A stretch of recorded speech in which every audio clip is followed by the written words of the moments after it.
Hi VC, Dale Gateful 33 here to do the 10th instalment episode in my Lost in the Collection series. So as it's a multiple of 5, today's episode has been decided by the random number generator app on my phone. So so I didn't have the choice in these 5 records, and it has come up with sort of 5 fairly random picks that I think if it was left to me, I probably would have the finger would have moved over them. So that's good. It's doing its job. So let's get on with the 5 records. So first up, I'll move back a bit. First up is this Once in a Blue Moon, Frankie Miller. So this is the debut album by Frankie Miller from, is it 72, something like that, I think. So Frankie Miller, he's a kind of, well, he's a singer, blue-eyed soul, blues, pub rock. This is billed as a pub rock album, I think primarily because it's got the band Brinsley Schwartz are the backing band for him. So I think it's kind of fallen into that pub, but it is it's a mix of all those genres that I've just said. It's a good album. I like his voice. Difficult to describe. If I said Rod Stewart, that's probably being lazy. It's not. But he's got that kind of soul-y, gravelly, blue-eyed voice.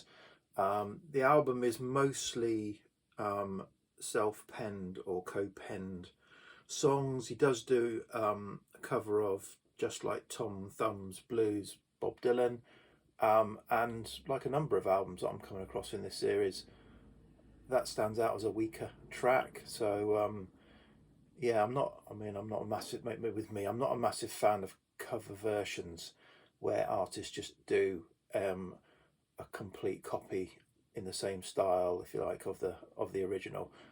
I like a cover version to the artist to bring something to it of themselves, something different to it. Typically, unless it's unless it's a complete legend doing it, in which case it's just interesting to hear them do it. But there's another cover. There's a Willie Dixon, I think it is, I'm Ready, the final track on the album, which is actually pretty good. So he does a pretty good version of that, and probably because I haven't heard the original of that it was fine, because I wasn't comparing it to anything. But yeah, overall it's a good solid album. I think I prefer a later album, Full House, that he did. I think he got more into his stride in that, but yeah, good solid album. Right, next, talking of cover versions, this is the ultimate, I think. So this is a band called Occasionally David, Forever Changes. So a band, there's a couple guys there.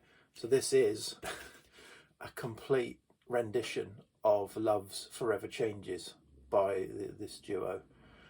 It does say that there was some mixing and a few orchestral arrangements added, but not much, to be honest, because this is extremely lo-fi.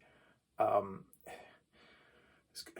can't make my mind up whether this is just a complete classic rendition or a car crash. So I've had this for a few years. This was put out in limited numbers on Footprints Records, which I know the guy from Footprints. He sells records at a record fair, occasionally or often. I think he's got a record shop, and he's put a few records out. He did the Rainbow Folly, sort of their latest sort of album that Rainbow Folly put out 40 years after they split, 40 odd years. He's a nice guy, but so can't quite get it. So it sounds like I like it because it is a different take. Some of the songs are done pretty much as was. Some are done slightly differently, but what makes it different, unique, is it is, say, very lo-fi. It sounds like they've recorded it on some like 4-track in a bedroom or a lounge. But in doing so, what they've recorded it in the lounge, but they've decided it'd be a good idea to put the microphones in the kitchen, because it sounds that kind of lo-fi, as this. yeah, it's not kind of really mic'd up and stuff like that. So interesting as I say. Can't make my mind up, but definitely a keeper. Definitely a keeper, a curio in the collection. Right, moving on. 5 minutes already.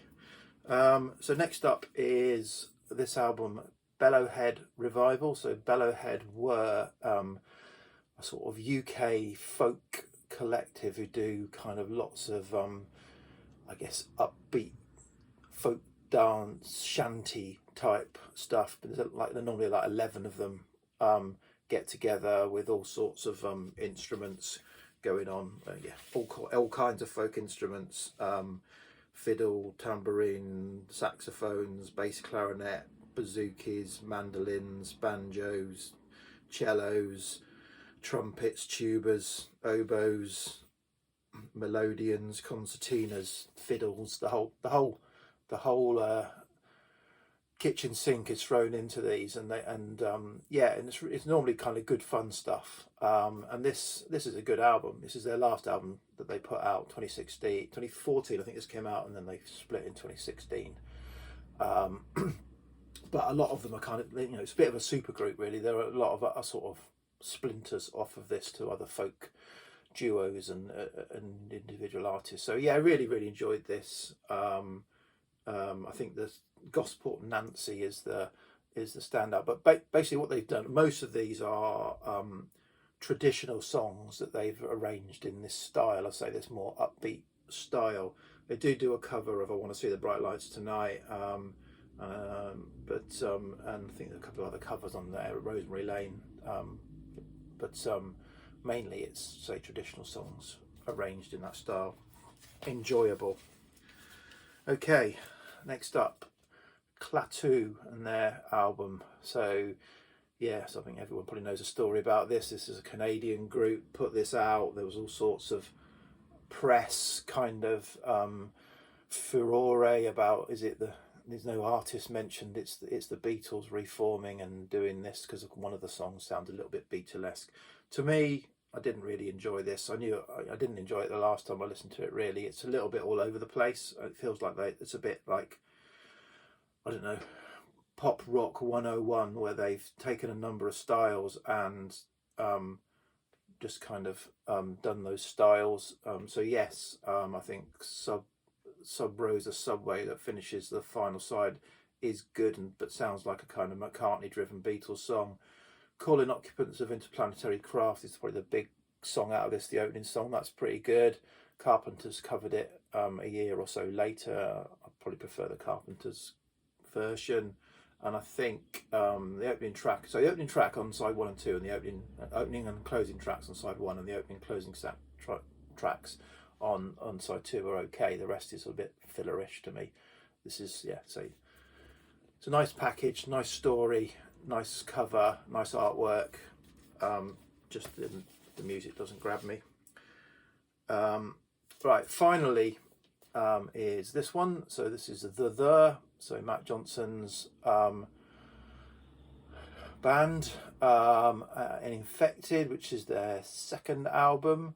So I've got the first 3 the albums. Enjoyed this, didn't enjoy it as much. Probably a Soul Mining. I think this is a much darker album, some fairly caustic, if you like, or the lyrics are making some fairly big statements. I like the opening track, Infected. I really liked Heartland, and Slow Train to Dawn, which Nana Cherry features on. So yeah, some really good tracks on it. It's maybe because this wasn't an album I bought in the day, because I was into I think I got 2 the albums in a collection, and I got another one at a boot sale, so I've kind of come quite late to so they don't hold that sort of place in my heart. But I think I prefer Soul Mining to this, and I prefer Time Bomb, the album after this, as well. I think they're both great albums, or very good albums. This is a good album. So that's it. So of all these, what stood out? Well, this stood out. I just don't know for what reason. Was it great, or was it tragedy. Sorry, that's a bit harsh. But yeah, it was a good week. So next week, it'll be Dale's picks. So I'll be able to maybe pick 5 out that I really want to revisit out of the group. So yeah, cheers VC, bye.